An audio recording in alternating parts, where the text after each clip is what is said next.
You're the spokesperson. I just glue stuff together. Hey everybody, and welcome to David Christopher's. I'm Jen. I'm David.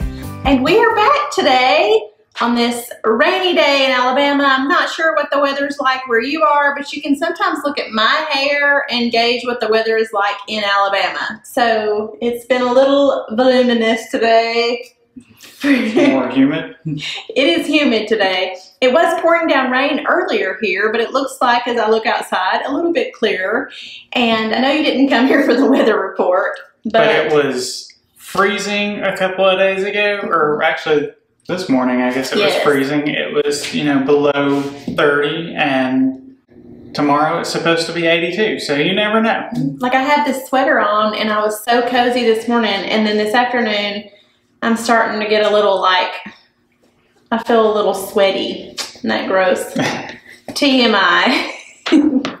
But we are here to show you another fantastic idea. And David, I think, is really going to surprise you today with a way to use a couple of containers that we have. Some people just use these on their tables to put different things in, little knickknacks in. But you can see that he has already wired it together. Wired them together. So you might be thinking, what in the world is he going to do with this? They're actually individual reproduction brick molds that people would use to pour bricks in, and that's how they made bricks. They would use these to mold them, and these are kind of a reproduction of that. And they've got the nice little rope handles, so most people are just going to kind of place them around and throw boxwood ball, or do something in it kind of like a tray. But we're going to do something a little bit different. I was thinking maybe we'd go vertical with our brick mold, so I wired them together, and we're going to show you a little something you can do with that. Yay! They also look like, because we're always thinking about Christmas, they look like they could be a little Christmas sleigh. Yeah. But that'll be another video. We gotta get some red ones. Okay, I'm coming in for a closer look so you can see these. So the first thing we're going to need to do is we're going to need to put a little bit of styrofoam in these. Not a lot, just, a very small amount. Should be fine for this guy. You are going to glue these in? I'm going to glue these in. So we are using our trusty electric skillet with our melted glue chips that we buy in bulk, because we go through so much glue here. Quite a bit. So now I'm going to be using some of our hanging fern that's got this nice brown-green kind of color, ombres into green from brown, because we want to use a little bit of hanging in some different places.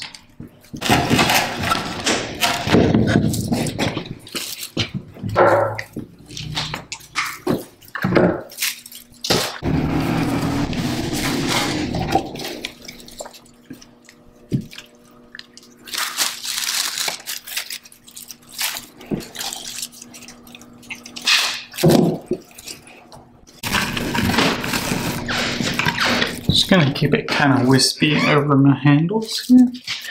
Don't want too much.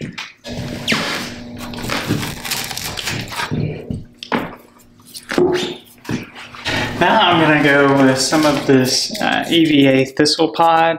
So EVA we talk about sometimes is actually a type of foam. And I can't remember what it stands for. We'll look it up. Maybe we'll drop that in the description. I looked it up once before, but I'm just going to cut some of this off because this looks really, interesting and botanical.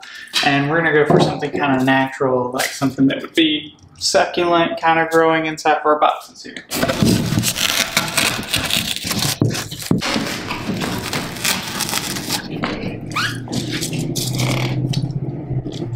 Now you have me wanting to guess what EVA stands for. Like extra violet. I don't think it's extra violet. So I think of it's UVA. like eviscerated. Oh, like but UVA is like a ultraviolet. Yeah. So EVA makes me think it's like, or it's erythritol. I don't remember. just check out the description. Don't leave us for Google. You're going to have everybody jumping on Google. What does EVA stand for? But I actually use this kind of foam for a lot of different things. We made my son a Halloween costume one year. We ordered sheets of EVA material and molded it into different things. So it also comes like this, like these little magnolias. So this kind of foam material that really takes paint very well also holds its shape very well. It's kind of like a spongy texture. Fancy. Now I'm going to be using a little bit of our seeded eucalyptus bundle. And I think it's called burgundy, but it's really more of a plummy shade. So I think that's going to work really well. We're not going to go overly dramatic with the colors here, but I think that blends well and it's going to give us just a little more depth.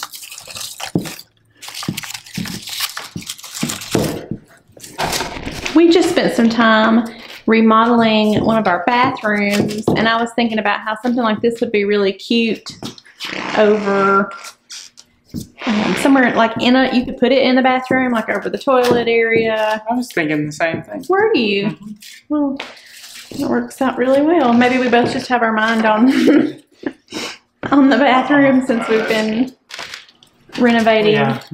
David scraped popcorn ceilings.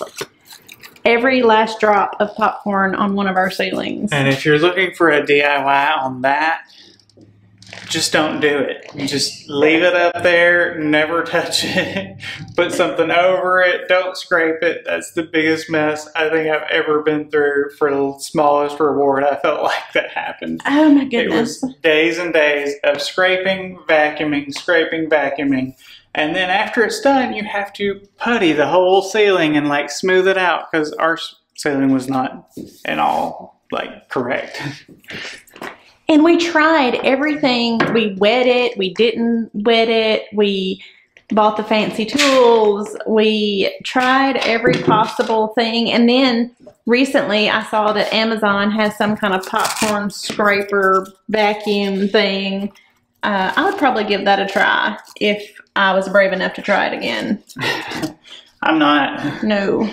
I'm just going to give up on that one. It was not a good time.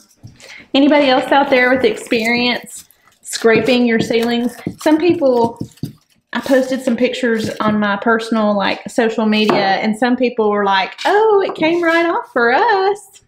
Yeah. And I don't know what they put on our ceiling, but it did not want to come off. it was almost like it had been primed with paint, with like a paint primer, and then popcorn. It was like they had put a lot of joint compound up and then put the texture over it, which made it ridiculous. Can you tell we are traumatized by this experience? It's like our whole video now is turned into... Don't do it. Why not to DIY your own popcorn ceiling? Please, we're pleading with you. Never, never try to remove your popcorn ceilings. Now we're going to put some of our field thistle and plum in here. It's got a little different texture to it.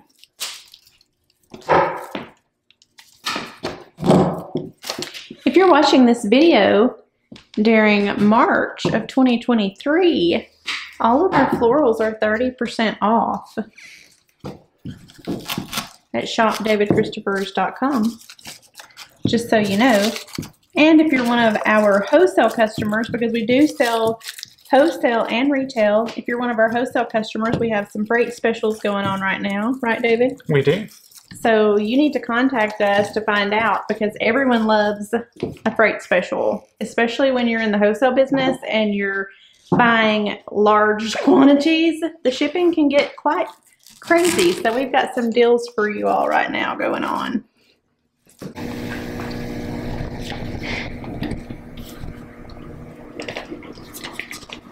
Do we have it?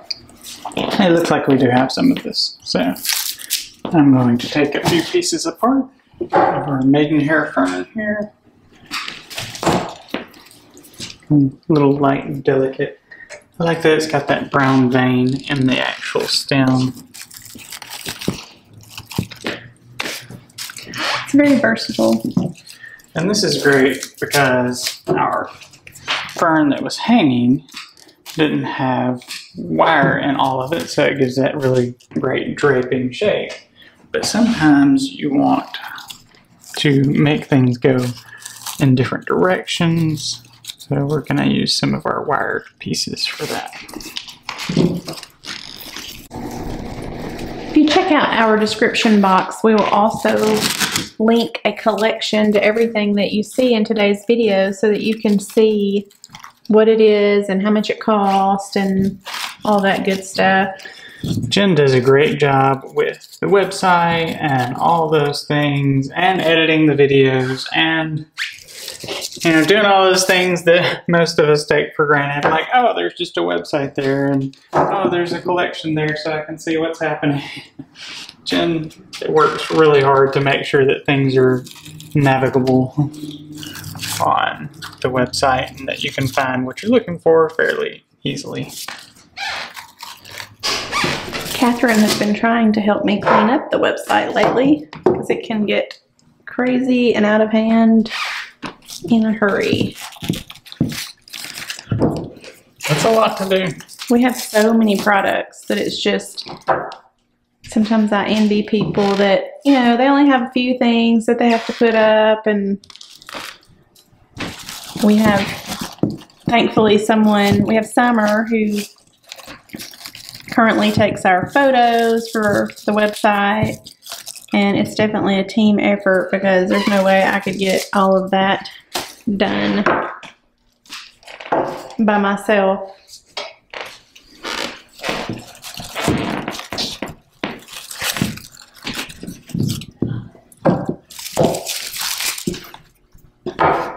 So our goal is kind of like, you know, if somebody happened to hang up a couple of brick molds in an old abandoned house and things just kind of naturally start growing in them and they're kind of trailing down, so that you get a little bit of a very natural hanging vibe, kind of almost a little bit tropical here.